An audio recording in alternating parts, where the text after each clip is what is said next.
Bentrovati al meteo. La perturbazione che sta portando un forte maltempo e causando ingenti danni al nord-ovest toccherà di striscio anche il nostro territorio nella giornata di giovedì 24 ottobre. La situazione nel dettaglio.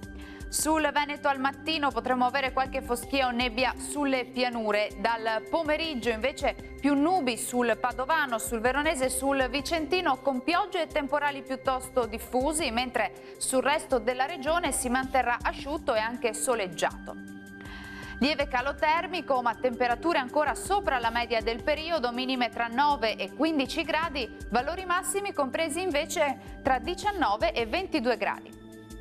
Si mantiene buono invece il tempo sul Friuli Venezia Giulia, qualche foschia al mattino, ampio soleggiamento ovunque invece dal pomeriggio.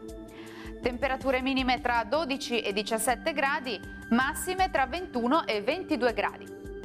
Uno sguardo infine al Trentino Alto Adige, dove non si escludono dei temporali pomeridiani, sarà più asciutto invece sui settori alpini di confine.